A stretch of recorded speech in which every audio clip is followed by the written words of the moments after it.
Dear Amihan Stories presents I Hide My Ex-Boyfriend's Twins. Written by Ate Samuha, 21.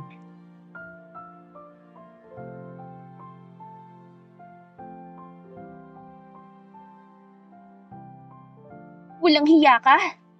Sigaw ni Solis bago mabilis na lumapit sa lalaking abala nag-aayos ng pagkain sa ibabaw ng mesa at may kasama pa itong magandang babae. Panluloko ka? Paano mo nagawa to sa akin, ha? Malakas na sampalang iginawad niya sa nobyo. Nagulat ito sa biglaan niyang pagsugod. Sino ba naman ang hindi mabibigla kung nahuli niya itong nagloko? At talaga nag-eskandalo siya. Si Captain Simon Dos de Abellera, ang boyfriend niyang pulis, na akala niya ay green flag. Pero, pulis na matulis din pala. Gusto niya sanang sorpresahin ito dahil anniversary nila bukas at ibalita na magiging daddy na ito. Pero mukhang siya yata ang sorpresa. Miss, I think. Hindi na niya hinayaan na magsalita o magpaliwanag pa ang lalaki. Muli niya lang itong sinampal ng malakas sa kanang pisngi upang sa gayon ay maging patas ang pamumula na magkabila nitong pisngi. Teka lang, miss, baka nagkakamali ka lang. Mahinahon na sambit naman ng babaeng kasama nito. Umawat din sa kanya para hindi na siya makalapit pa kay Simon. Kaya lang ay mas nagalit lang si Solis dahil ipinagtatanggol pa nito ang manloloko niyang boyfriend. Ako pa ngayon ang mali! Bulilas niya. Alam niyang maski siya ay namumula na rin sa sobrang inis at galit na kanyang naramdaman. Ang kakapal ng mukha niyo! Pagkatapos maglitanya ay tumalikod na siya at nagmamadaling tumakbo palabas ng restaurant. Hindi alintana ni Solis ang mga taong nakakasalubong niya, kaya't dire-diretso lang siya sa pagtakbo. Nang marinig niyan tumunog ang kanyang cellphone, ay huminto siya at tinignan kung sino ang tumatawag. Pasneya! Galit na sigaw niya bago pinindot ang tawag. Si Simon Dos ang tumatawag sa kanya. Nang gigigil siya sa lalaki. Uunahan na niya ito para makipag-iwalay. Break na tayo! Agaran na saad niya sa kabilang linya at saka ibinato ang telepono sa kung saan. Naghalo-halo ng emosyon niya na parang pakiramdam niya ay sasabog na talaga siya. Ang sarap mong kurutin ng nail cutter, Simon Dos! Napapikit siya na maramdaman ang sakit ng kanyang pagkagat sa ibabang labi. Pagdilat niya ay bumuwas na mga luha niya na kanina pa niyang pinipigilan. Napahinga siya ng malalim at muling naglakad upang makalayo na siya sa lugar na iyon. Galing sa mahirap na pamilya si Solis Villaforte. Nasa 10 taong gulang pa lang siya nang namatay ang kanyang mga magulang. Biktima ang mga ito ng sunog. Siya lang nakaligtas ng araw na iyon dahil nasa eskwelahan siya. Kinupkop na lang siya ng kapatid ng tatay niyang si Rowena. Nakalaunan ay nag-abroad para lamang tustusan ang kanyang pag-aaral. Subalit ilang taon silang nawalan ng komunikasyon sa isa't isa. Nakulong pala ito sa ibang bansa. Sakalang ulit siya nagkakontak sa tiyahin niya na makapag-asawa ito ng foreigner. Tapos na siya sa pag-aaralan yon kahit hindi niya gusto ang kinuhang kurso ng kolehiyo.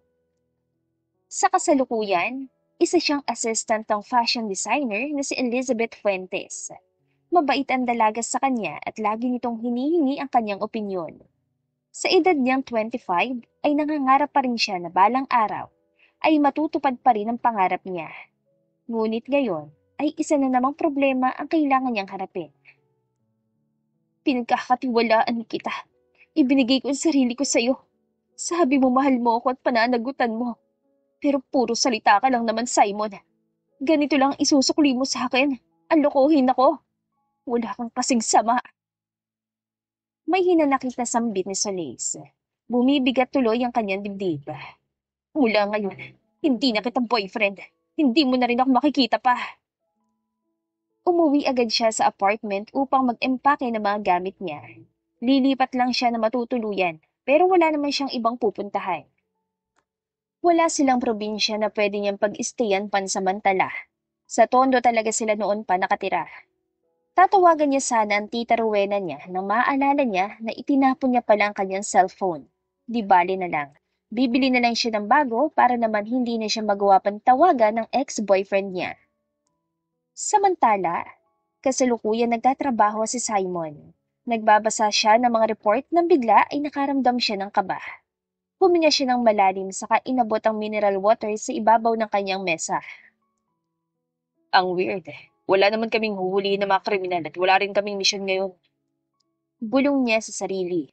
Nanlalamig ang buo niyang katawan. Ganoon siya kapag kinakabahan. Yung pakiramdam na parang may panganib na magaganap. Sa kanyang edad na 32, ay isa na siyang police captain. 3 silang magkakapatid at sila ng kanyang kuya Lorenzo ang panganay. Kambal sila. Babae naman ang bunso nila. Galing sa mayaman na angkan ng pamilya niya.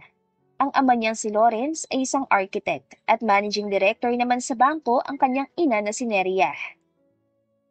Hi, Dos. Napaayos silang upo na marinig ang boses ng kanyang kuya. Tumayo siya, ngumiti at sinalubong ang kakambal niya. Nakipag-fist bump pa siya rito. Tinignan niya kung sino ang kasama nito. Ang asawa lang pala nito, na ngayon ay matamis na nakangiti sa kanya. Hello, Captain!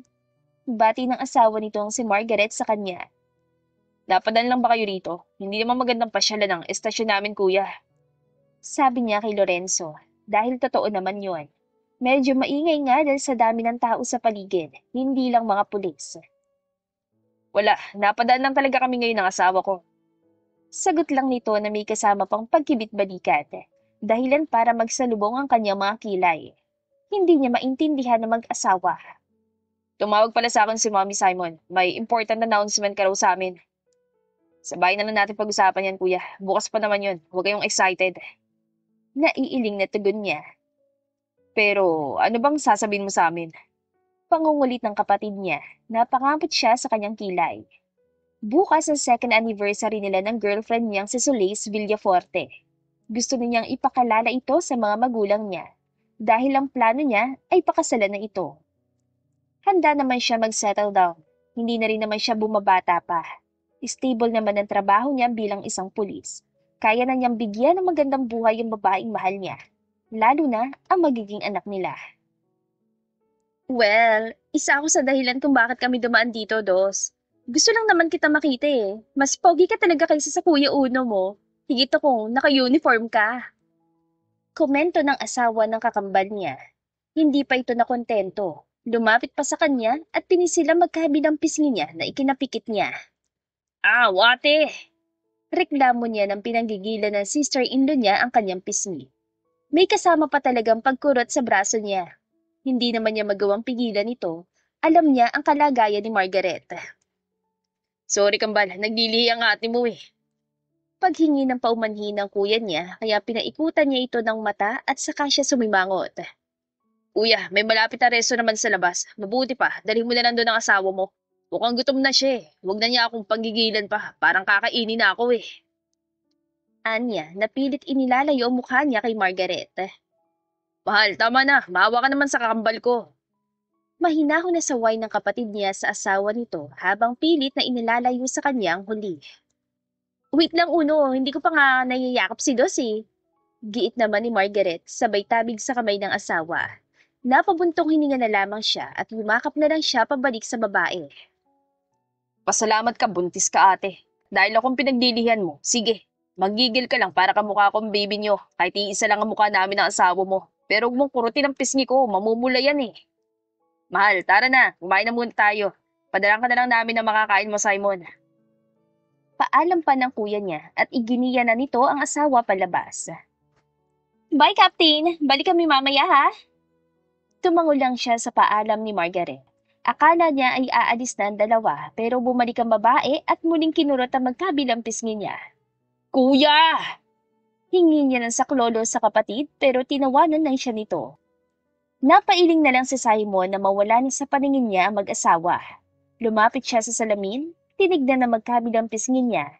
Hindi nga siya nagkamali, namumula na ang mga iyon. Hay! Bulalas niya.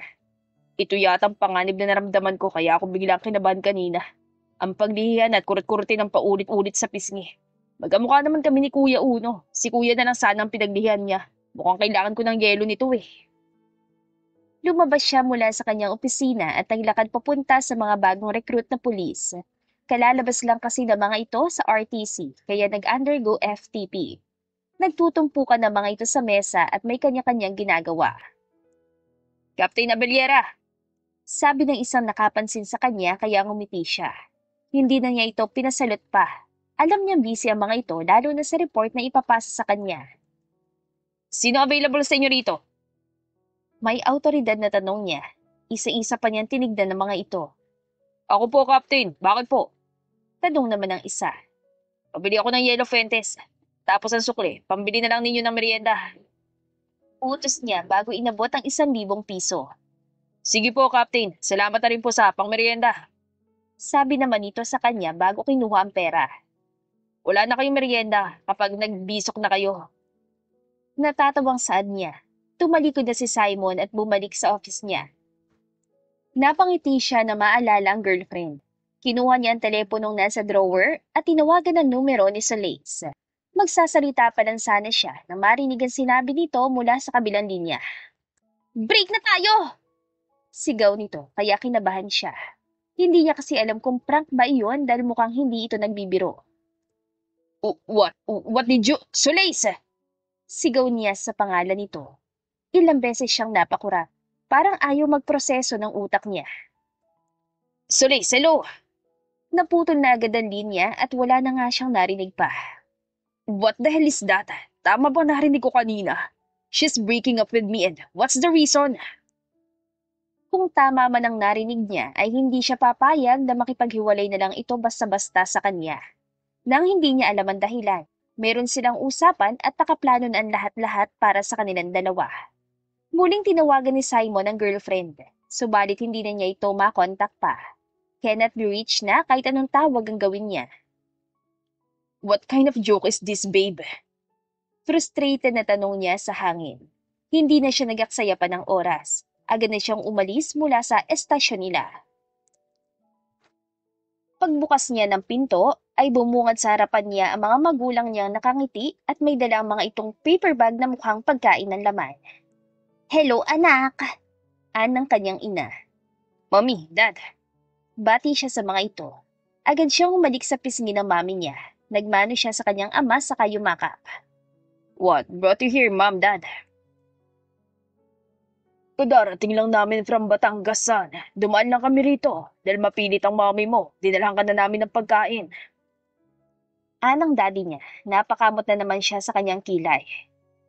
Galing din po rito si kuya kasama ang asawa niyang buntis. Pinaglilihan po ako. Tignan mo, mami, oh. Namamaga na to maya-maya. Sumbong niya sabay turo sa kanyang magkabilang pisngi. Nakangiting hinaplos yun ng kanyang ina. Kawawa naman ang Simon, Dos ko. Pagpasensya mo ng asawa ng kakambal mo, anak. Sabi mo nga, buntis eh. Saan ka pala pupunta, son? Para nagmamadali ka pa. Puna ng daddy niya. Naalala niya na pupuntahan niya pala ang girlfriend niya. Pero parang ayaw niyang umalis dahil sa mga magulang niya. Ano, Dad? Anya na nag-aalangan pa sa sasabihin. Kung importante naman yan, anak, sige la. Uwi ka ng mami niya. Yes, ma'am. It's really important. Kayong dalawa lang po ba? Nasaan si Zorena? Pagtukoy ni Simon sa bunso niyang kapatid. Ay, kahapon. Dumating dito ang kapatid mo, anak. Mas inuna ng batang yun ang imita mga kaibigan niya. May important announcement ka raw sa amin. Ano ba yun? Tanong ng mami niya. Bukas pa ho yun, ma'am. Ako, ang kulit niyo rin po katulad ni kuya. Anya, ngunit tinawanan lang siya ng ina. Ako, Lawrence, alam ko ang mga ganitong eksena, ha? Baka merong iuuwi ang anak mo sa bahay natin at dala niya na ang anak niya. Masayang saad ng mami niya na pumalakpak pa. Ma'am, kasal po muna bago gumawa ng anak. Anya sa ina. Ay sus, sa itsura mo yan, Simon Dos, imposible. Hindi naniniwanan sabi ng mami niya na may kasama pang akusasyon. Practice lang yon. Ma'am, aray naman po. Daing niya nang kurutin siya sa tagiliran ng kanyang ina. Huwag ganyan, Simon. Hindi laruan ng mga babae. Sita nito at pinanlakihan pa siya ng mga mata. Ma'am, kaya nga pananagutan ko eh. Sabi niya habang hinihimas ang tagiliran niya. O siya, sige na Simon. Umalis ka na, baka malate ka sa pupuntahan mo. Marahan pang tinapik ng kanyang ina ang balikat niya. Bahagya siyang yumakap dito. Sige po, Mami, Dad. Kita-kits na lang po tayo mamaya. Anya sa kanya tuluyang iniwan ng mga magulang sa office niya. Unang pinuntahan ni Simon ang working place ang girlfriend niya. Assistant ito ng isang fashion designer. Subalit sinabi ng boss nito na hindi pumasok ang dalaga. Hindi rin ito alam ang dahilan ng pag-absent nito sa trabaho. Ang boarding house ang sunod niyang pinuntahan. Parang may mali kasi nangyayari kay Solis, kaya siya hindi mapakali. Kailangan nilang mag-usap. Pagdating niya roon, ay sunod-sunod niyang kinatok ang pinto ng apartment nito. Solis, babe. Solis, nasa loob ka ba? Mag-usap tayo, please. Halos gibain na niya ang pinto para lang pagbuksan siya nito. Ngunit parang wala namang katao-tao sa loob. Ay, si Solis bang hanap mo, iho?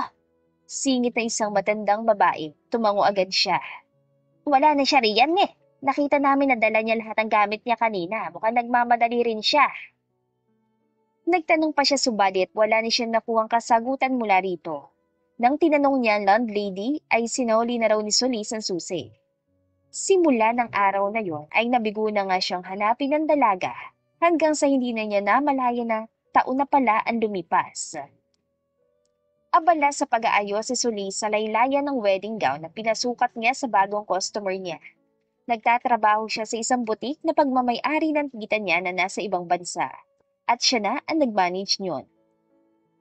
20,000 pesos pong pinakamababang price rito sa butik namin, ma'am. Magalang niyan sabi sa customer na tumingin-tingin sa iba pang design ng wedding dress. Well, sa ganitong design ng mga dress ninyo ay parang mura pang 20,000. Anang babae na halatang namamangha. Umikot-ikot pa ito upang makita ang ibang dress na naroon. Bagay po sa inyo yan, ma'am. Kung gusto niyo pa ng ibang style, magsukat lang po kayo. Anya na may magustuhan na ang babae. Okay na ito, miss. Maganda na at bumagay rin naman talaga sa akin. Anito nang nginitian pa siya. Pinagmasdan ni Solis ang babae. Masaya siya para rito. Sa dami na na-assist niya mga bride ay minsan hindi niya maiwasan na makaramdam ng inggit. Isa sa pangarap niya ang makapagsuot ang design niyang wedding gown at ang ikasal. Ang hintayin siya na lalaking mahal niya sa harap ng altar. Ngunit ngayon, malabong mangyari iyon.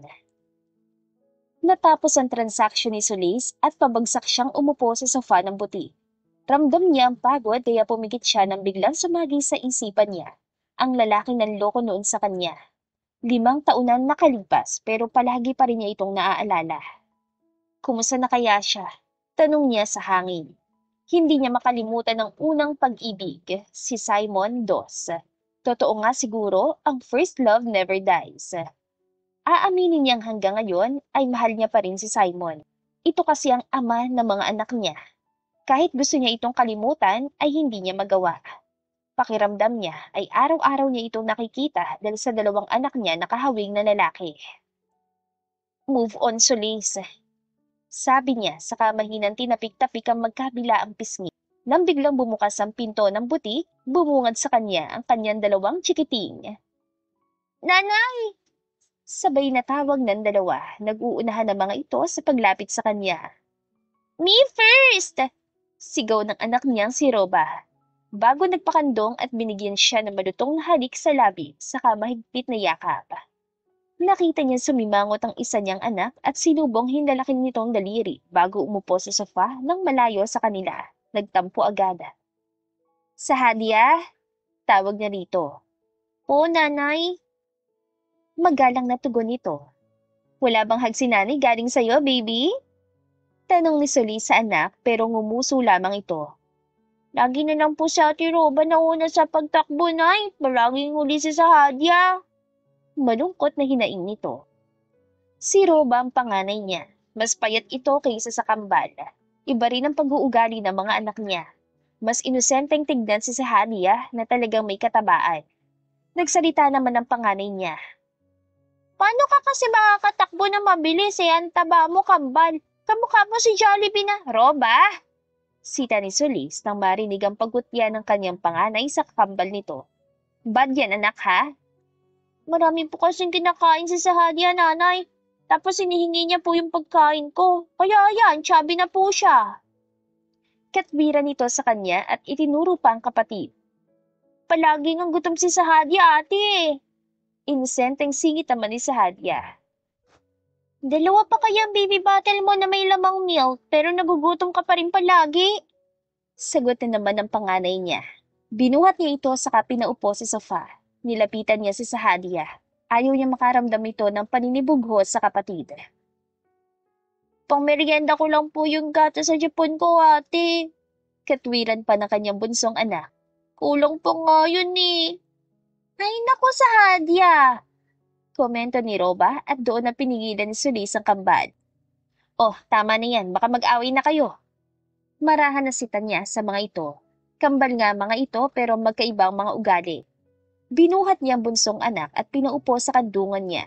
Niyakap niya ito at hinalikan ng matatambok nitong pisngi. Naglalambing na yumakap naman ito sa kanya, ginayang ginawa niyang paghalik. Ayaw ni nanay na nag-aaway kayong dalawa anak. Marahan na sabi niya rito. Sinulyapan niya rin si Roba. Hindi po, Nay, ah. Mahal ko po nga kambal ko, nanay. Hindi ko po siya aawayin. Defensive na sabad ng panganay niya. Kinalabit siya ni Sahadia. Nanay, agad naman niya itong binalingan. I love you po, nanay. I love you din, anak ko. Malambing na sambit niya. Isa-isa niyang hinalikan ang ibabaw ng ulo ng dalawang makulit. Hinayaan na muna ni Solis na umupo ang dalawa sa sofa. Tumayo siya saka nag-inat ng mga braso. Kawawa palagi si nanay sa Hadia. Nahihirapan siya buhatin ka kasi lobo ng laki ng katawan mo sa akin. Iyon na naman ang pangungutya ng kanyang Roba sa kapatid nito na ikinailing niya. Kahit na kailan talaga ipalakomento ito. Pinandilatan niya ito ngunit gumiti lang ito ng kay tamis-tamis at nag-flying kiss pa. Anak, bully ka ha? Kanino ka ba nagmana? Pabiro niyang saway rito. Ang magkabilang kamay niya ay nasa baywang. Bad ang mambuli sa kapwa anak. Pangangaral niya rito. Sinabayan pa niya ng pag-iling. Ay, sorry po nanay. Hindi na po maulit. Magbibihave na po si Roma, nay. Bait-baita na sabi niya. Nanay? Singit naman ni Sahadia. Pahingi po kami barya, nanay. Pumunutan noon niya nang sinupsop nito ang hindalaking daliri. Magkatabi ang dalawa sa pang-isahang upuan at nagkikis-kisa na ang mga braso ng mga ito. Mas matambok nga lang ang isa. Ano ba naman yan, Sahadia? Reklamo na naman ang isa. Bakit po, ate? Inosenteng tanong ng kanyang bunso. Nang-aagaw ka ng upuan eh. Hindi naman po. Gusto ko lang po magtabi tayo, ate. Hay, sige na nga. Dito ka na sa tabi ko, kambal. Basta huwag malikot ha. Alam mo naman na mabigat ka. Sorry naman po, Ate Roba. Kasalanan ko ba mataba ako? Tumutulis na ang labi ng bunso niya. Nakangiping pinagmamasdan lang ni Suli sa mga anak niyang may sarili ng mundo.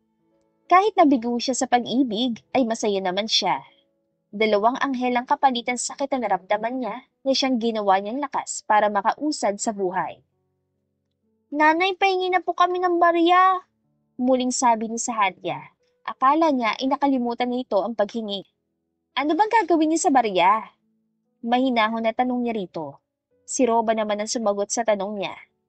Bibili po kami ng white rabbit. Masarap po yun, nanay. Wala namang problema sa kanya ang paghingi ng barya at pagbili ng pagkain. Pero puro candies at matatamis na lang ang binibili ng mga ito. Mga anak, sabi niya at lumapit sa kinauupuan ng dalawa. Umupo siya sa gitna ng mga ito, agad naman niyang naramdaman na ipinulupot ang dalawa ang maliliit na mga braso sa kanyang baywa. Tama ng pagkain ng candies, masisira na mga ngipin ninyo eh. Sabay nang umuso ang kambal na ikinabuntong hiningan niya. Paninindigan niya ang desisyon na hindi muna niya bibigyan ng barya mga ito. Bakit po, Nay? Bawal na po ba? Chorus ng dalawang bata. Pwede ko kayong bigyan ng barya, basta hindi candy at chichirya bibili niyo sa tindahan. Makakaasa ba ako? Mahinahon na tanong niya. Umaasa siya na susundin ng mga ito ang kanyang habilin. Milk naman po yung candy na white rabbit, nanay. Katwira ni Sahadia. Hindi po ba sabi mo ang milk pampatalino? Para rin po maging healthy po kami ni Sahadia. Singit naman ni Roba sa usapan nila. Yes, mga anak, pero iba kasi ang candy. Gusto niyo ba sumakit na mga ngipin ninyo, ha? Seryosong tanong niya at umiling naman ang dalawa. Ayaw po namin, nanay. Mabilis sa sagot ni Sahadia. Yun naman pala eh. O siya, umuwi na muna kayo sa bahay at hintayin ako doon, okay? Samantala, makalipas ang ilang araw, ay abala naman si Simon sa pag-i-instruct sa mga baguhang pulis. Galing ang mga ito sa loob ng training camp. Tumaas na rin ang kanyang posisyon, 2 taon na nakakalipas nung ma-promote siya bilang police major. Automatiko siyang lumingon sa likod nang makarinig siya ng paghikbi ng isang bata. 2 batang babae ang nakita niya naglalakad papunta sa kinaroroonan niya. Mamang pulis! Sigaw ng mga ito, magkahawak kamay pa na parang natatakot na magkahiwalay ang mga ito. Hindi niya napigilan ng mapangiti dahil ganoong-ganoon din sila noon ng kuya niya si Lorenzo. Nang magtama ang mga mata nila ng isang batang payat ay natigilan siya. Lumipat ang tingin niya sa pangalawang bulilita. Confirmed na kambal ang mga ito. Pero bakit tila pamilyar sa kanya mukha ng mga ito? Tulungan niyo po kami, mamang pulis. Meron po kami papahuli. Umiiyak na sumbong ng batang mataba. Napakamot siya sa batok. Sa dami ng magre-report ay bata pa talaga. Ay, Sahadya, ano ba yung sinasabi mo, kambal? Narinig niyan si Tanang mas payat sa kambal sa kapatid nito. Lumuhod siya sa harapan ng kambal. Medyo nababahala na siya dahil iyak ng iyak ang isa sa mga ito. Mamang pulis, papahuli po namin yung nagbabantay ng Rowena Butik po. Doon po sa dulo bago mag-iskinita. Pagbibigay ng direksyon ng batang chubby habang nagpupunas ng luha gamit ang laylayan ng damit na kasama nitong bata. Napangiti si Simon sa nakikita. Wala nga siyang pinagkaiba sa bata. Ganoon ang ginagawa niya sa tuwing umiiyak siya.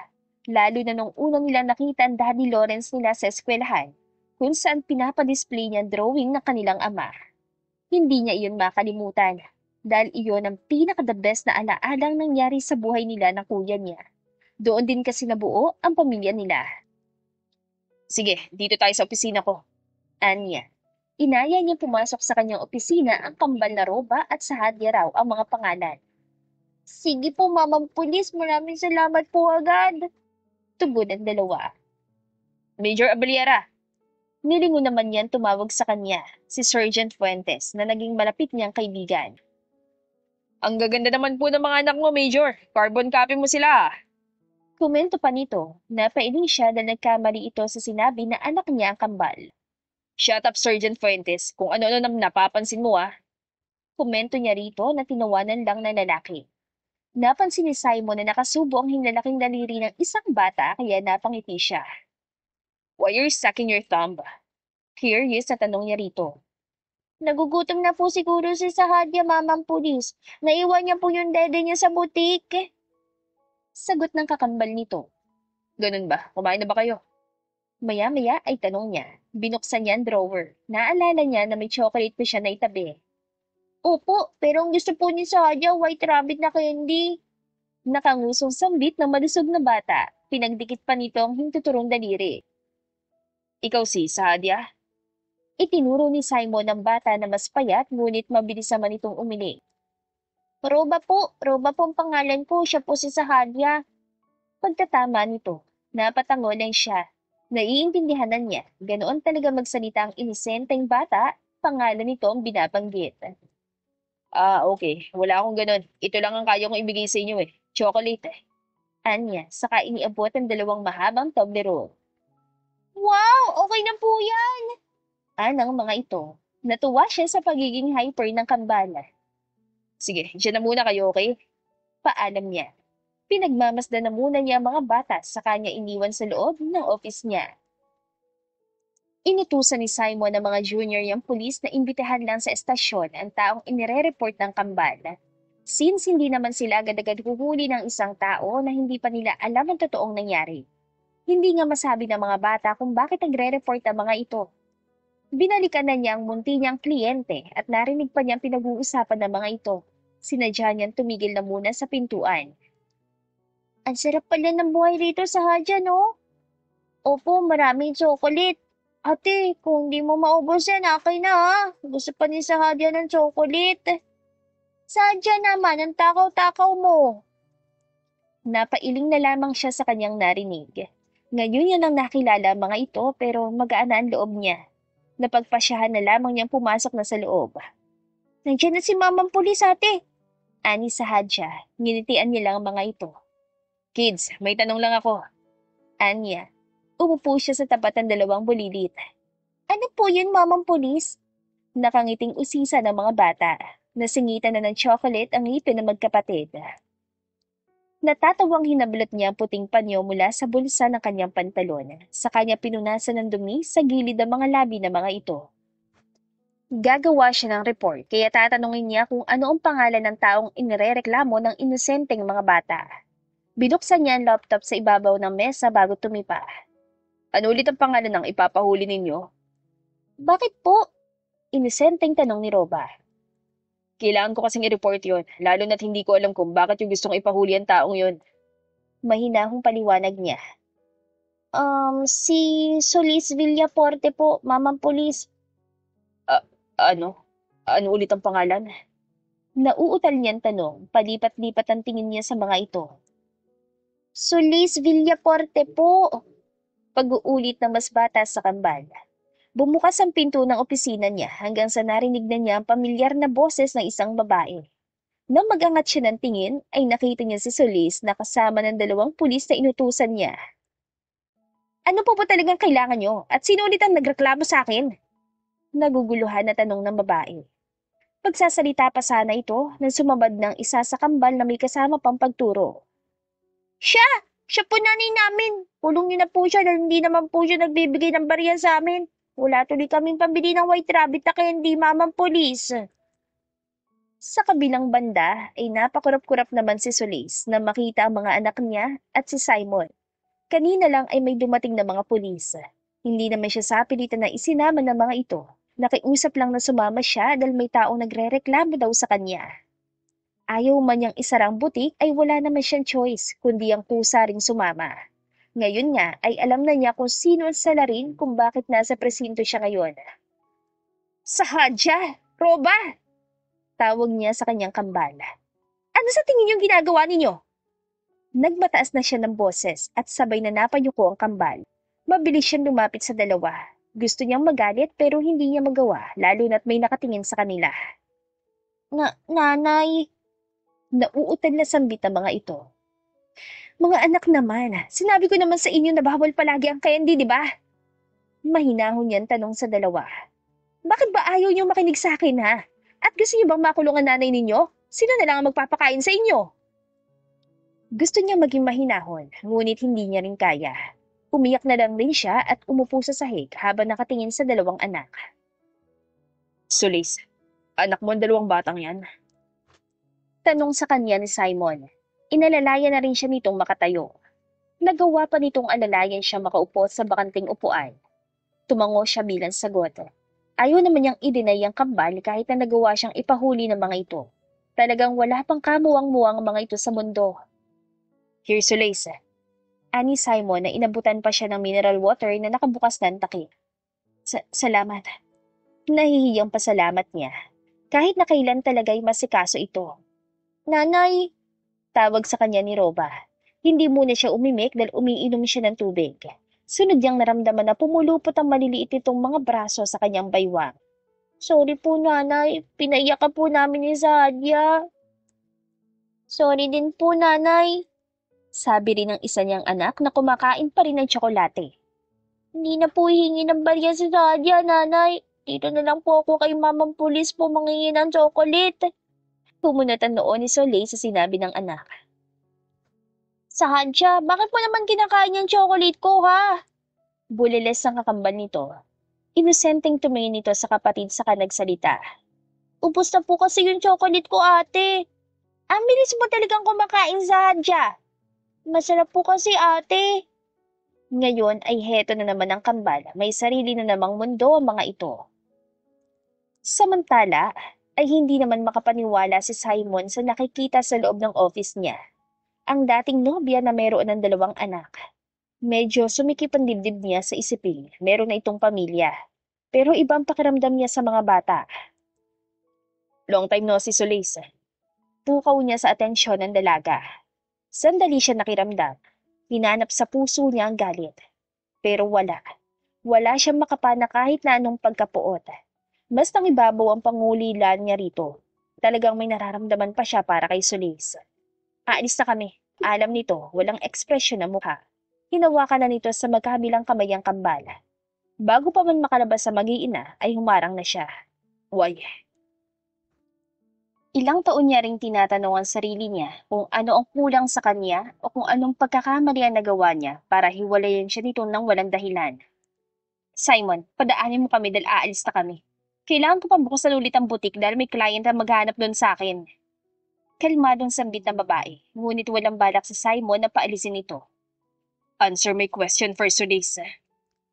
Mariin na saad niya rito. Kalmado pa rin siya sa lagay na yon. May kasamang mga bata si Solis at ayaw naman niyang matakot ang mga ito sa kanya. Ano bang gusto mong marinig na isasagot ko, Simon? Wala naman tayong dapat pag-usapan, di ba? Matagal na tayong tapos. Anito na mukhang nagpipigil din na pagtaasan siya ng boses. Mamang pulis, sorry na po ha. Huwag na pong uli na nanay namin. Singit ni Sadia. Parehong makulit ang kambal, pero mas makulit ang mas chubby. Opo, mamang pulis. Pasensya na po kayo. Ayaw po pala namin makulong ang nanay namin. Kami po ang kawawa na mawawalan po kami ng nanay. Singit ng kambal nito. Umakto pa na parang maiiyak na naman. Mas ako po ang kawawa ate, di ba? Mamamayat po si Sahadia kapag nakulong si nanay. Sino na lang po magpapakain kay Sahadia? Singit ni Sahadia. Ang mabigat na tensyon sa pagitan nila ni Solis ay biglang naglaho. Parang natutunaw ang puso ni Simon. Namumungay ang mga matang tinignan niya magkapatid. Dahan-dahan siya nagpakawala ng hangin. Hindi ko naman magagawa yon. Hindi ko kayang ikulong ang nanay ninyo. Mahinang saad niya na ikinangiti ng mga ito. Napatili pa sina Rob at Sahadia. Bumitaw ang mga ito sa ina upang yakapin siya. Pero sa magkabilang binti lang siya nayakap.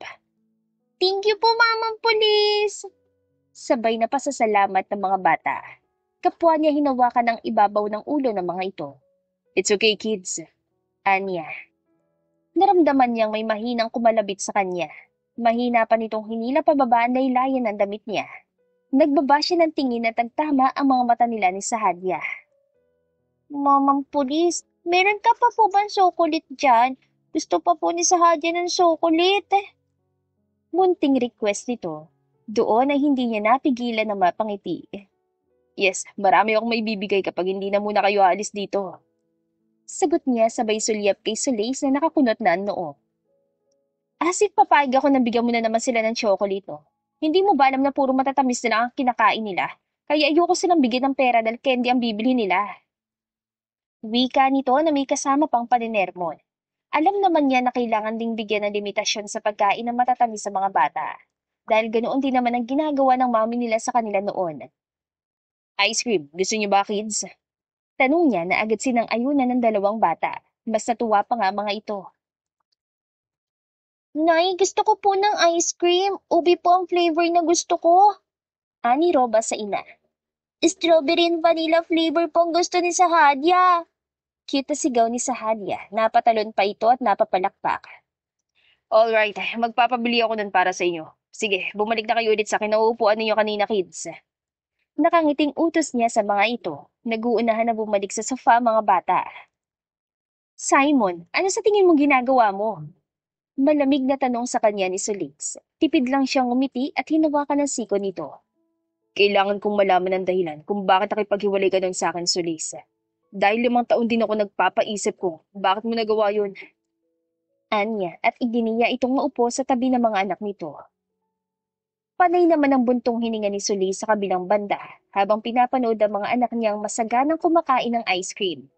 Ube, strawberry at vanilla flavor lang naman ang request na sa Sahadia at Roba. Pero nagpabili pa ng ibang flavors ng lalaki. Ayaw mo ba kumain ng ice cream, Solis? Pukaw ng lalaki sa kanya. Pinagtaasan niya ito ng kilay. Alam mo, Simon, matagal na naman tayong tapos. Hindi na natin kailangan pa mag-usap dahil malinaw naman ang sinabi ko noon sa'yo na gusto ko na makipag-break sa'yo. Kalmado ang boses na sabi niya rito. Isa nga yun sa pinagtataka ko, Solis. Kung bakit ang dali-dali mo akong hiwalayan. Kayong ayos naman tayo.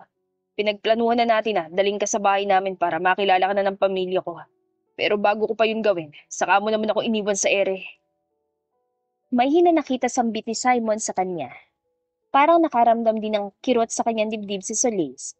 Naapektuhan siya sa hinaing ni Simon. Nakalimutan mo yata, Simon. Hindi ba't sinampal kita nun? Dahil nahuli ko may kasama kang ibang babae. What? Kailan naman yun, Solis? Kailan mo naman ako sinampal at nahuling may babae? Plano kong sorpresahin ka kaya pumunta ako sa mall malapit lang sa police station kung saan ka nakasign. Bibili sana ako ng cake pero nakita kita sa restaurant na may kasamang magandang babae. Todo effort ka pa nga eh.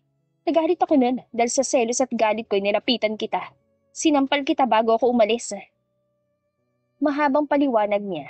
Habang sinasabi niya mga iyon ay parang kahapon lang nangyari ang lahat at paulit-ulit niya nakikita sa isip niya.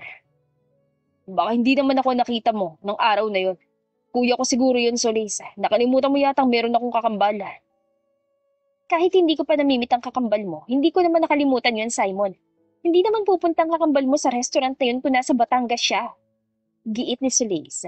Pilit na inalalaban na nakita niya noon. Kailan yun, Solis? Kailan nangyari yun? May hinahon na tanong ng binata. Di nung nakipaghiwalay ako sa'yo. Mabilis na sagot niya. Naihilamos nito mga palad sa mukha at marahas na bumintong hininga sa kanagsalita. Si Kuya Lorenzo, sinampal mo nun, Solis. Baka kasama niya si Ate Margaret. Kung nakita mo sila nun sa restaurant, kagagaling lang nila sa presinto. Binisita nila ako mag-asawa. Dumating din ang araw na yun ng mga magulang ko. Yung mga panahon na nagbitiw ko ng salitang breakup, ay nasa istasyon pa ako. Alam mo ang duty ko, 24 hours, 4 days in, 3 days out. Sa paliwanag ng lalaki, ay parang ngayon lang nag-sink in sa kanya ang lahat. Maaaring nagkamali siya ng araw na yon. Naunahan siya ng galit at hindi nakapag-isip na maayos. Hindi ako nagtaksil sa'yo, Solis. Kailanman, hindi ako tumingin sa ibang babae. I respect women. Nangarap tayong dalawa na bubuo ng isang pamilya at paninindigan ko yon. Subalit sa ginawa mo, wala ka pa ng tiwala sa akin. Sa puntong iyon ay hindi na siya nakapagsalita pa dahil mukhang siya naman pala talaga ang may kasalanan. Nagpadalos-dalos siya sa mga salitang binitawan niya noon. Ngayon ay hindi na siya makatingin pa kay Simon. Kung gusto mo, itanong pa natin sa kuya ko, Solis. Tila nangahamon na sabi pa nito na ikinahinga niya ng malalim. Huwag na. Kung ako man na nagkamali, pasensya ka na. Oo na, ako na may kasalanan. Pero ano pa nga bang magagawa ko? Wala na. Tapos na, Simon. Giit niya. Kinuha niya ang puting panyo na nasa ibabaw ng center table. Pinunasan niya ang gilid ng labi ni Sahadia. Tama ng pagkain, anak. Uwi na tayo. Dali na lang natin ang mga yan. Libre naman yan eh. Talaga po, nanay? Pwede pa namin tong kainin mamaya? Manghang tanong ng panganay niya. Bukas na ulit, anak. Sagot niya saka ibinalik ang ice cream sa paper bag. Nanay, kay mamang pulis po ang panyong yan. Usal ni Sadia, sabay turo kay Simon. Hindi naman natin kukunin eh. Tara na, tumayo na kayo na makaalis na tayo. Anya. Solis, mag-usap muna tayo, please. Nagsusumamong sambit ni Simon sa kanya, dahilan para matigilan siya. Huwag namang ganito. Wala kang ideya kung ano nangyari na sa akin nang bigla mo na lang akong iwan. Gusto kong magalit pero hindi ko kaya magtanim ng sama ng loob sa'yo. Mabait ang binata. May malambot na puso at respetado. Iyon ang nagustuhan niyang pag-uugali nito. Bihira lang kasi ang lalaking ganoon. Pinakiramdaman naman niya ang kanyang sarili. Miski siya ay wala namang mahanap na galit sa puso niya. Aminado naman siyang minamahal pa rin niya si Simon kahit wala na siyang komunikasyon dito. Naglahad agad siya ng kamay. Napairap siya ng hawakan nito ang kanyang palad. Tinabig niya yon. Naguguluhan na tinignan tuloy siya nito. Hindi ko kailangan ng kamay mo. Yung phone mo ay akin na. Ibibigay kong contact number ko. Masungit na saad niya. Linawin mo kasi, Solis. Hindi naman ako mahuhulay.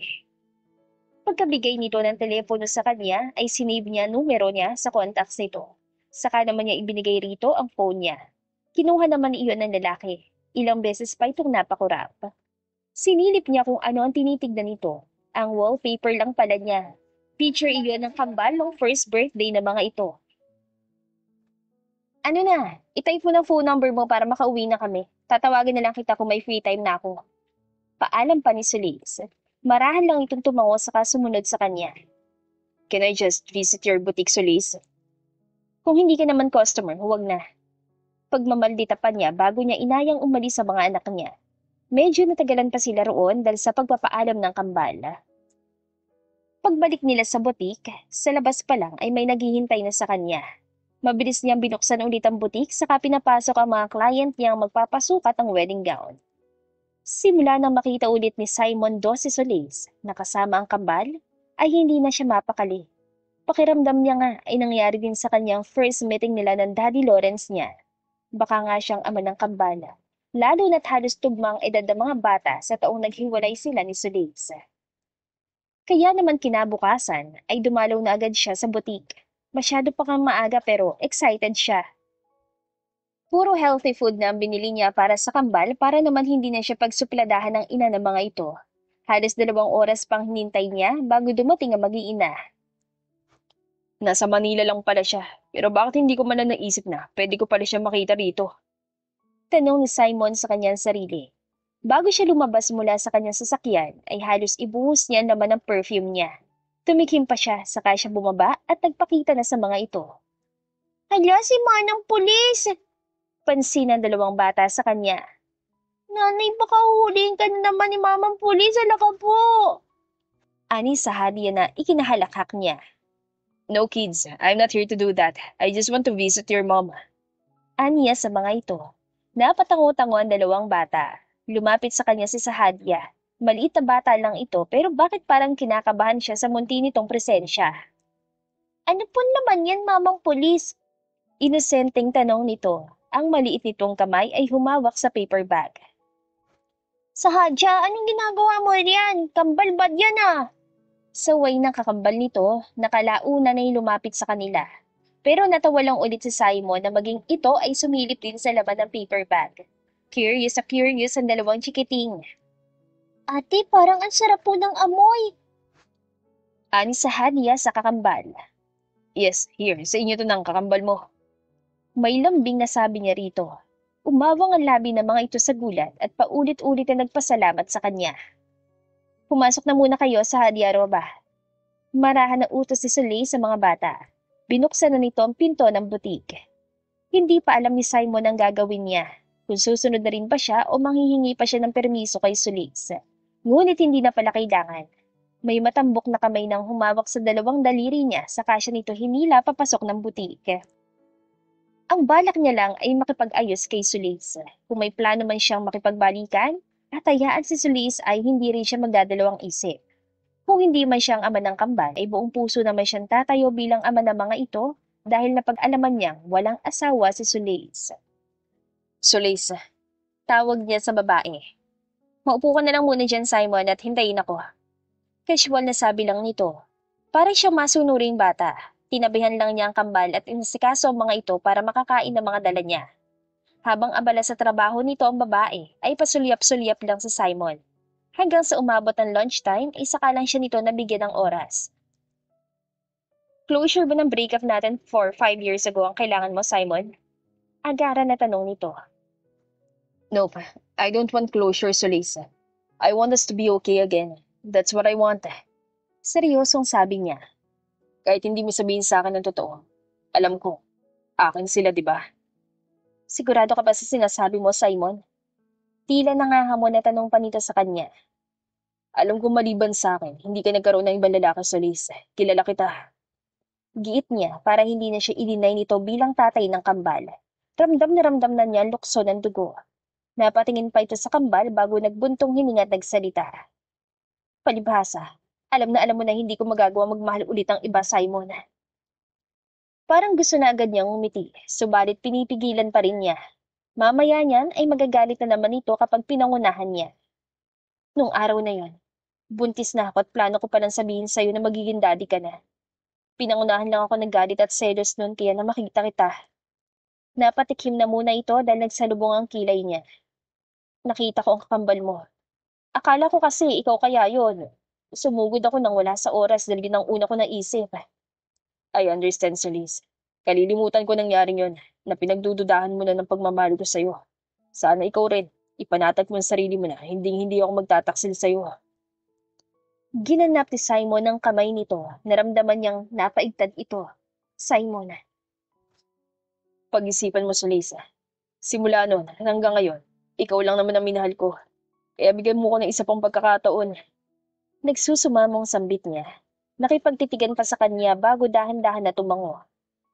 Bago ang lahat, unahin na muna natin ang kambal. Magpakilala ka muna sa kanila, Simon. Sabi nito na ikinatuwa niya. Ngunit nang mapatingin siya sa dalawang bata na abala pa rin kumakain, ay bigla siyang kinabahan. Kinakabahan ako, Solis. Napakagat pa siya sa labi sa sobrang kaba. Hindi niya alam kung paano siya magpapakilala. Matalino ka naman, Simon. Alam mo nang gagawin mo. Nakuha mo naman ang mga loob nila. Bakit ka pa mahihirapan? Huminga muna siya ng malalim. Binitawan niya ang kamay ni Solis. Saka siya lumuhod sa harapan ng mga batang kumakain pa rin. Napangiti ang kambal at inalok pa siya ng mga ito ng pagkain. Nakangiting tumanggi naman siya. Twins? Tawag niya kina Sahadya at Roba. Pareho utin sumagot ng yes po. Minsan ba naisip niyo magkaroon ng daddy? Ay opo, mamang pulis. Si Roban sumagot, nasa boses nitong excitement. Nakita ko po yun sa TV eh. Si Sahadya rin po, mamang pulis. Gusto rin po ni Sahadya ng daddy. Pero may boyfriend na po si nanay, di ba, Ate Roba? Tanong ni Sahadya sa kapatid. Kumunot ang noon ni Simon sa narinig. Nagtataka siya kung sino ang tinutukoy na boyfriend ni Solis. Ang impormasyon na karating sa kanya ay wala naman itong nobyo. Kaya malakas din talaga ang loob niyang humingi ng second chance.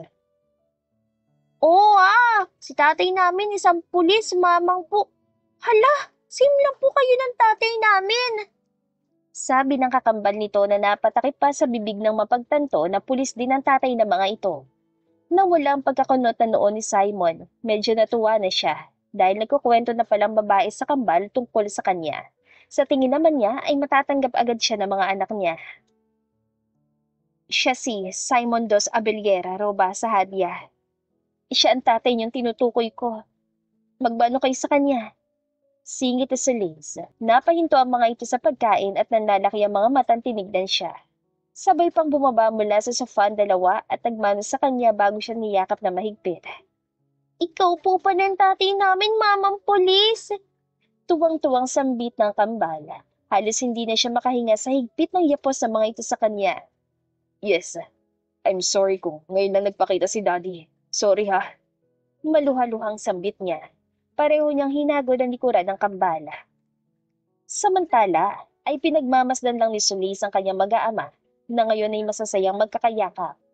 Sa wakas, ay kilala na ng kambal ang daddy ng mga ito. Alam niya magiging masaya si Narob at Sahadya sa piling ng kanilang ama. Binigyan na niya ng second chance si Simon at hinding-hindi niya iyon pagsisisihan. Kung tutuusin naman ay siya nagkamali noon kaya sila nagkahiwalay na lalaki. Kaya ngayon, gusto niya makipagbalikan sa dating nobyo. Hindi lang para sa kanilang mga anak, kundi pati rin sa kanilang dalawa. Roba po ang pangalan ko, tatay ha? Nakangiting sambit ng anak niyang si Roba. I know anak, you can call me daddy, Roba. Pinisil pa ng magaan ni Simon ang ilong ng anak nilang si Roba. Daddy? Hindi ka na po ba aalis? Dito ko na lang po ba sa amin? Singit ni Sahadya na iyon na naman sa pagkalabit. Ganoon talagang bunso niyang anak. Isa sa mannerisms nito ang mga labit kung may sasabihin o itatanong. Patunay na gusto nitong bigyan ito ng atensyon. Yes, of course. Hindi naalis si Daddy. Dito lang ako sa tabi ninyo. Magkakasama na tayo ng nanay niyo. Anito na ikinahiyaw ng dalawang bata na labis ang kasiyahan. Doon, unti-unti ngang nabubuo ang pamilya nila. Hindi na sila magsusumbatan pa. Tama ng mahinahon na pag-uusap na sa gayon ay maiwasan ang masasamang katagang maaari nilang masabi. Lumipas pa ang ilang araw at nagagawa na nilang mag-usap ni Simon na hindi na inuungkat pa ang nakaraan. Maaga pa lang ay nasa butik na lalaki. Dinadalaw sila na suot pa ang uniforme nito. Tuwang-tuwa naman ang mga anak nila. As usual, ay may dala na naman itong breakfast. Ginagastusan na sila ng todo ni Simon, hindi pa man sila nagsasama sa isang bubong. Simon, halos araw-araw ka nang dumadalo sa mga bata. Puna niya rito na makalapit ito sa kanyang pwesto. Inabot din sa kanyang pumpo ng bulaklak. Tinanggap naman niya iyon at napapikit pa ng halikan siya nito sa noo.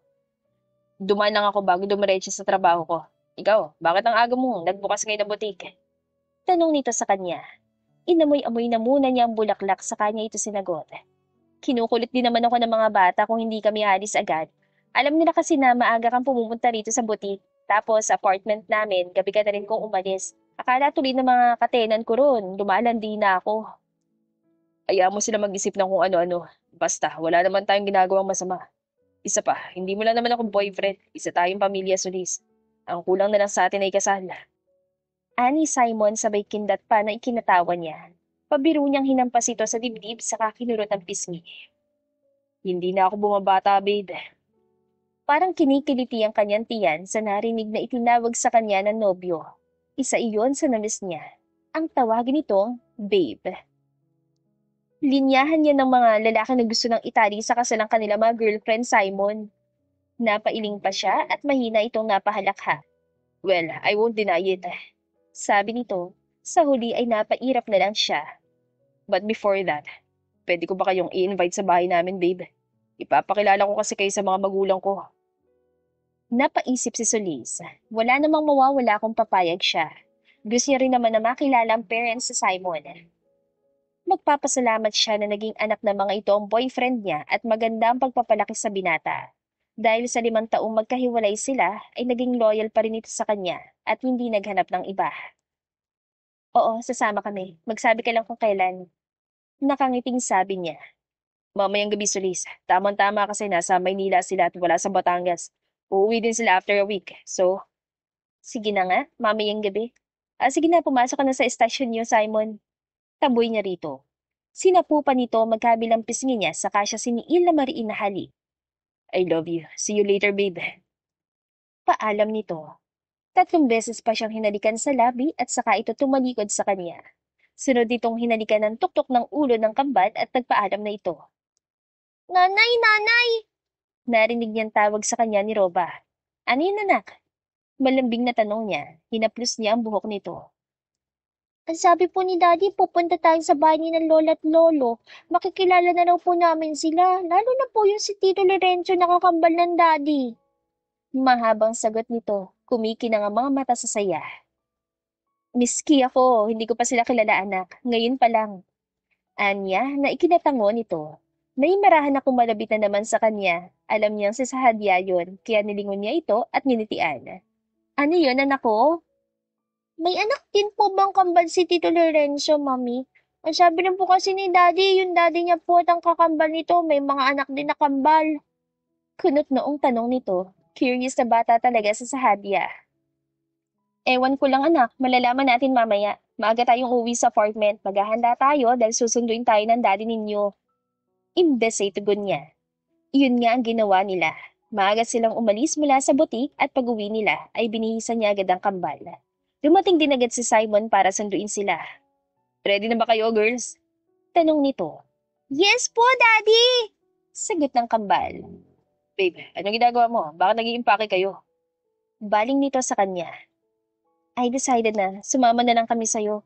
Kesa naman makarinig ako ng chismis na lumalandi ako sa isang pulis. Naririnig yun ng mga bata. So, heto, hakutin mo na lang sa labas ang mga bagahe namin. Mahabang sambit niya. Sa totoo lang, ay ilang araw na rin niyang pinag-isipan yun na maigi. Ngayon lang siya umaksyon sa desisyon niyang masasama na kay Simon. Talaga, sasama na kayo sa akin? Gulat na may halong pagkasabik na tanong ng lalaki na tinanguan niya lang. Yes. Bulalas pa nito saka mahigpit siya ni Yaka. Wala pa akong bahay. Kondo lang ang meron ako sa ngayon. Doon na muna tayo titira o kaya naman sa bahay namin sa Manila habang wala pa tayong sariling bahay. What do you think? Walang problema sa akin, Simon. Basta kung nasan ka, dapat nandun din kami ng mga anak mo. Sambit niya. Napaluha pa nga ito hanggang sa isa-isa ng hinakot ang mga gamit nila. Natuwa rin ang kambal dahil sasama sila sa kanilang ama. Ilang minuto ang lumipas ay nasa bahay na sila ng pamilya ni Simon. Bit-bit ni Solis ang binili nilang banana cake, samantalang si Simon naman ay hawak sa magkabilang kamay nito ang mga anak nila. Bakit parang walang tao sa bahay ninyo, Simon? Usisa niya na mapansin na walang katao-tao sa loob. Sobrang tahimik din pero maganda naman ang atmosphere sa paligid. Baka nasa kwarto sila. Hindi naman pwedeng umuwi agad sina dad at mommy sa Batangas ang hindi nagpapaalam sa akin. Sagot nito sa tanong niya. Kayo naman ang bumisita sa Batangas, Lorenzo. Narinig nilang sambit ng isang ginang, saka ang sunod-sunod na yabag ng sapatos, hanggang sa nagkagulatan na lang sila. Oh my God, Simon! Isang batang babae na halos kaedad lang ng kambal ng kasama ng mga magulang ng binata, saka isang batang lalaki na sa tansya ni Solis ay 2 years old pa lamang. Hi ma'am, dad. Nakangiting bati ni Simon sa mga magulang. Napatakip pa sa bibig nito ang ginang. Hindi binibitawan ng apo ay naglakad lang ito palapit sa kanila. Ang gaganda niyo naman. Tama talaga ang hula ko na mangyayari ito. Hindi niya napigilan ng mapangiti dahil sa reaksyon pa lamang ng mami ni Simon ay tanggap na nito agad si Naroba at sa Hadia. Hindi ka man na nagsabi na dadalhin mo rito ang mag-iina mo, anak. Sabi ng ama nito na tinapik sa balikat ang anak. Grabe, Dos. Pagdating sa pamilya, ikaw ang nagmana kay dad. Kala namin magiging matandang binata pero may mga anak na pala. Naiiling na komento naman ang kakambal nitong si Lorenzo katabi ng huli ang asawa nito. Kuya, ang harsh mo sa salitang matandang binata, ha? Depensa ni Simon sa sarili. Sa iyo naman ang totoo. Lampas kalendaryo ka na kambal. Ani Lorenzo. Hayaan mo na ang kakambal mo, Lorenzo. Ang importante, may dalawa na rin siyang chikiting at kambal pa. Ikaw ang walang kambal eh. Sabad ang nanay naman nito. Kontenta na ako sa mga anak ko, ma'am. May babae at lalaki na ako. Si Dos, baka gusto pa niyang sundan ng kambal. Baka ayaw niya magpatalo na walang magdadala ng pangalan ng pamilya natin sa side niya. Mahabang pahayag ng kakambal ni Simon. Pwede niyo namang sundan si Rowan, kuya. Galingan niyo lang ni Ate Margaret para magkaroon din kayo ng kambal. Pabirong sabi naman ng nobyo niya. Pwede rin naman, Dos. Basta gumawa lang siya ng paraan na siya ang mabuntis at hindi ako. Nakisali na rin sa usapan nila ang sister-in-law nitong si Margaret. Walang ganun, mahal. Sabi naman ni Lorenzo. Muling tinignan ni Solis si Naroba at sa Hadja na nakayakap sa grandparents ng mga ito. Welcome to the family, iha. Welcome sa kanya ng daddy ni Simon. Bahagyang niyakap pa siya nito, sunod na humalik sa pisngi niya ang mami ni Simon. Mahigpit din siya nitong niyakap. Mainit ang pagtanggap sa kanila ng pamilyang Abellera. Dumating pa nga ang bunsong kapatid ng boyfriend niyang si Zorena. Kasama rin ang iba pang pamilya ng mga ito. Hindi ko sinabi kina mami at dad. Kukulitin nila ako lalo eh. Kuwento nito habang inaayos nila mga gamit nila. Nasa loob sila ng kwarto na lalaki. Ang kanilang mga anak ay nakikipaglaro sa mga pinsan ng mga ito na ang lolo't lola ang nagbabantay. Kaya pala ganoon na ang reaksyon nila na makita ang kambal Simon. Nilapitan siya ng binat at hinawakan sa braso. Iginiya siya nito paupo sa kama. Tinitigan niya ang gwapong mukha ni Simon na malapad ang ngiti. Oh, bakit ganyan ka makatingin sa akin? Dito muna tayo sa bahay. Madalas ay kasambay lang nandito. Sa Batangas talaga ang bahay namin. Mas naunang ipinatayo yon bago nabuo ang pamilya namin. Doon din kasi gusto ni daddy na manirahan kami.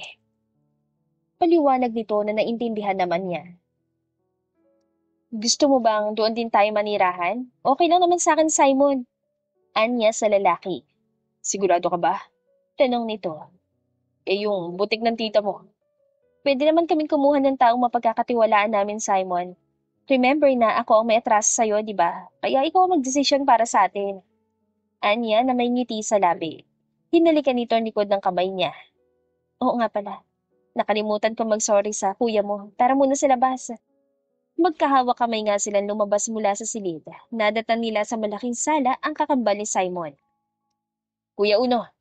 Tawag nito sa kapatid na agad naman lumingon. Magsusorry lang daw ang girlfriend ko, kuya. Remember? Itinuro pa nito ang pisngi. Pinapaalala ang pagsampal niya noon dito. Parang napaisip naman ng kuya nito at tinitigan siya sa mukha. Ah, yes. Naalala ko na. Kaya pala pamilyar ka. Nito na napapapitik pa. Man, naalala mo ba yung babae na sumampal sa akin dati? Saan, mahal ko? Tugon ng asawa nito. Tumitig ito sa kanya. Yung babae sa restaurant? Ikaw yun, Solis? Napakagat sa labi niya sa Solis at nahihiyang tumango. Sorry talaga. Nawala sa isip ko na may kakambal noon si Simon dahil sa galit ko. Hindi na ako nakapag-isipan ng tama. No, wala yun, Solis. Matagal na yun. Kalimutan mo na lang. Ang mahalaga, nagkabalikan kayo ng kakambal ko. Makulit yan nung bata pa kami, pero alam kong hindi niya kayo pababayaan. Usal ni Lorenzo. Nag-fist bump pa magkapatid sa kaparehong natawa. Binalingan siya ni Simon sabay halik sa sentido niya. Ayos na. Wala lang naman kay kuya yung sampal na yun. Mas malakas manuntok ang asawa niya. pang-aalo nito sa kanya. Mabait din siya gaya mo. Tumatango saad niya at naglalambing na yumakap din siya sa baywang nito. Mahal kita, Simon. Dahan-dahan na lumapit ang bibig ng binata sa tainga niya. Bumulong din sa kanya kung gaano siya nito kamahal. Isang linggo lang ang lumipas ay niyaya na ni Simon ang kasal si Solis. Hindi na rin naman ito nagdalawang isip pa at tinanggap na ang marriage proposal niya. Garden wedding ang nangyari. Saksi rin sa pag-iisang dibdib nila ang tiyahin ni Solis na umuwi talaga sa Pilipinas dahil nag-iisa na lang itong pamilya na babae. Panay ang bati sa kanila ng iilan nilang bisita na magiliw naman nilang pinapasalamatan. Parang nananaginip pa rin ako, babe. Sabi niya sa asawa niya si Solis. Yakap-yakap niya ang baywang nito. Ako rin, Simon. True love is powerful. Kahit nagkasakitan tayo noon, heto, naging tayo pa rin, and our bond will now be unbreakable. Emosyonal na sabi nito, tumulo pa ang luha. Hinalikan niya noon ito sa kanyang sinapong pisngi. I agree that love's power is undeniable. I couldn't stay mad at you.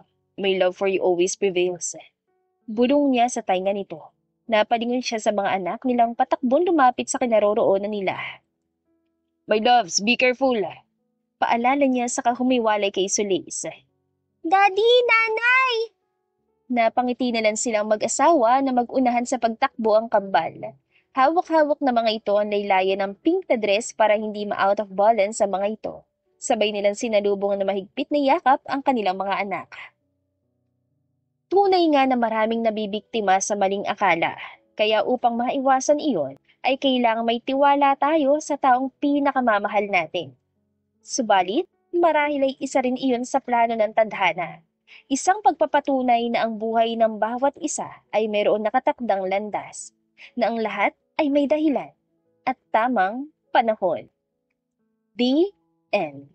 Kung nagustuhan ninyo ang aming istorya, ay huwag kalimutan na mag-like at subscribe. Mag-iingat po tayong lahat. Salamat!